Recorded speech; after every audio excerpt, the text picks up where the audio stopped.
known for exposing the largest fraud in corporate history, is now out with a new book. Cynthia Cooper is the author of Extraordinary Circumstances, The Journey of a Corporate Whistleblower. Time magazine naming Cooper, along with whistleblower Sharon Watkins of Enron and Colleen Rowley of the FBI, as People of the Year in 2002. And now with us first on CNBC this morning, Cynthia Cooper, WorldCom's former vice president. Good day, Ms. Pranita. Welcome to our presentation. My name is Loh Wei Yuan. Here are my group mates, Chun Shen, Zi Kang, and Jia Jun. Today we will be presenting about WorldCom's Whistleblower.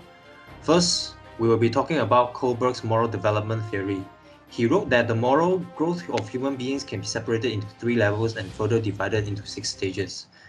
The first level of morality is pre-conventional morality. It can be further divided into 2 stages, obedience and punishment, and individualism and exchange. Stage 1 is avoiding punishment. This stage includes the use of punishment so that the person refrains from doing the action and continues to obey the rules. Excuse me. Stage 2 is aiming at a reward, which the person is said to judge the morality of an action based on how it satisfies the individual needs of the doer. The second level of morality is conventional morality, which involves the stages 3 and 4 of moral development, which includes the society and societal roles to judge morality of an action. Stage 3 is the good boy, nice girl attitude. In this stage, a person judges an action based on the societal roles and social expectations before him. This is known as the interpersonal relationship phase. Stage 4 is loyalty to law and order. This stage includes respecting the authorities and following the rules, as well as doing a person's duty. The third level is post-conventional morality, which includes stage 5 and stage 6. This is mainly concerned with the universal principles that relation to do action done. Stage 5 is social contract orientation. In this stage, the person is looking at various opinions and values of different people before coming up with a decision on the morality of a certain action. The final stage is universal principles of ethics, which is when a person considers universally accepted ethical principles. The judgment may violate the laws and rules as the person becomes attached to his own principles of justice. Next, I will pass it to my groupmate Jia Jun. Okay, based on our group discussion, we have decided that Cynthia Cooper has reached the post-conventional level and the highest stage of the moral development model. The act of whistleblowing can be described as a deontic model, as people who witness acts of injustice are motivated to behave in a moral manner regardless of the personal consequences that may be bestowed on them. Based on personal experience and understanding of the influence of ethical theory, one could conclude that the whistleblowers would not have considered the consequences of their actions to be an influence in their decision-making process. A fundamental principle of deontology ethics developed by Immanuel Kant argued that an individual should not make decisions based on consequences. Rather, the individual should act morally because of a duty to do so. Kant's ethic of duty suggested that an individual's decision-making process is based on a set of universal principles and rules that determine what we ought to do.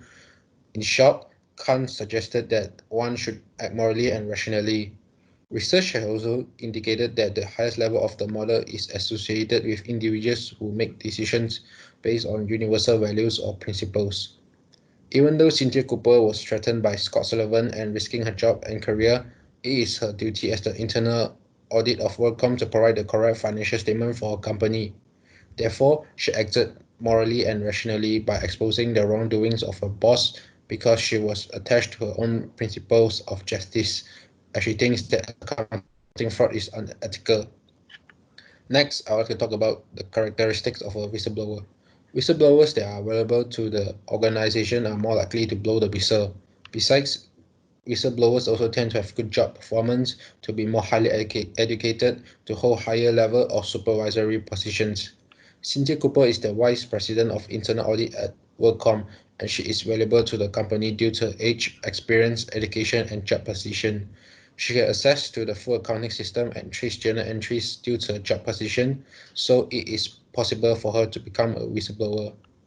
In general, whistleblowers are seen as organizational betrayers, but not in this case of Cynthia Cooper, as she simply felt that her boss' fraudulent act is not fair.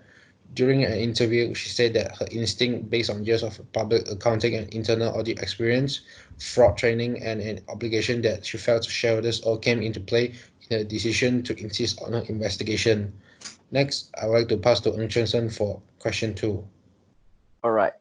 Carol Gilligan's view criticized that Kohlberg's theory are more biased on male thinking process and women are often socialized differently than men. The woman's points of view on moral development are deeply rooted in relationships that and feel of obligation towards caring for others, being responsibility for others, and nurturing others. Women will likely make choices based on how those choices will affect them. As Gilligan's view also covering 3 same levels of moral development that are based on pro-social behaviors. Next. Cynthia Cooper's action and motives is similar to Gilligan's view. This is because Cynthia Cooper is a woman and she tends to perform being responsibility towards the ethical issue. This shows that Cynthia Cooper has the responsibility to explore whether what was happened to WorldCom. Cooper also sees herself as a part of a web relationship between family and friends, which she sees herself as a part of a company. So Cooper acting justly focused on avoidance, something bad that would ruin the company. She understands that there will be bad consequences brings to the company and its employee if she didn't perform the whistleblowing action. Next. Cynthia belongs to 2 stages of Gilligan's theory of moral development, which are conventional level and post-conventional level. In conventional level, Cooper showed caring about the company, her co-workers, and the company reputation. She wasn't worried about herself at all, although she knew that it will lead to she lost the job if she performing whistleblowing. And then Cooper moved to post-conventional stages when she cares for the well-being for the company and stakeholders in order to avoid hurts to them and maintaining the existing relationship, which she cares about Scott Sullivan and David Mayers. She don't allow both of them to come across to destroy the company. Next. What is unique about her is her braveness and honesty. She ignores the impact which leads to her as a result of her action and just to do what is right for others. And she doesn't care what other people criticize about her and when she investigates this case. Moreover, she dares to inform the WorldCom director and she not feel about if she lost the job because she understands that her primary obligation is to deliver value and correct the unethical action of the organization. So I will pass to Zi Kang to talk about the next part. The next part is how does William Damon's theory of moral identity apply to Cynthia Cooper? So Damon's theory emphasized that thinking and behavior develop in dynamic relationship with family, friends, or larger social world. Moral emotions such as empathy and guilt and the principle of disruptive justice flourish this relationship. According to the figure below, it is a general development pattern towards integration of the moral self. During adolescence may not be completed by adulthood or even at any time during adult years. Such robust integration is a rare scenario. Lack of integration would effectively define moral social pathology. A partial integration would account for why most people in fact do not always act according to their moral belief and to what they actually regard as right. Next, I would like to talk about the 3 stages of adolescence. Adolescents undergo 3 primary development stages of adolescence, which is early adolescence, mid-adolescence, and late adolescence. Early adolescence occurs between age 11 and 14. Cognitively, adolescents in this stage have a limited capacity for abstract, but intellectually, interests expand and become more important. Although adolescents in this stage have limited interest in the future, they develop deeper moral thinking during the early adolescent stage. Next, I will talk about the middle adolescence. During the middle adolescent stages, ages between 14 and 17 years old, puberty is completed for males and females. Physical growth slows for females but continues for males. During this stage, adolescents begin to set long-term goals and become interested in the meaning of life and moral reasoning. Adolescents in this stage of development experience numerous social and emotional changes, including increased self-involvement and an increased drive for independence. Lastly, I would like to talk about the third stage, which is late adolescence between age 17 and 20. Typically experience fewer physical developments and more cognitive developments. Adolescence gains the ability to think about ideas rationally and gain a firm sense of identity. During this last phase of adolescence development, young people also experience increased emotional stability and independence. The following slide I would like to pass to my groupmate Loh Wei Yuan. Okay, so the person who fits to this theory is Cynthia Cooper. She worked in the WorldCom, which is the second largest long-distance telecom company in the United States. Cynthia, who has reached middle adolescence, her self-interest and morality were beginning to integrate conceptually. At this stage of moral development, she saw that morality as an important part of her life. She decided to meet with the audit community of WorldCom's even though she was threatened by Scott, which was the CFO, that she will be risking her career and job.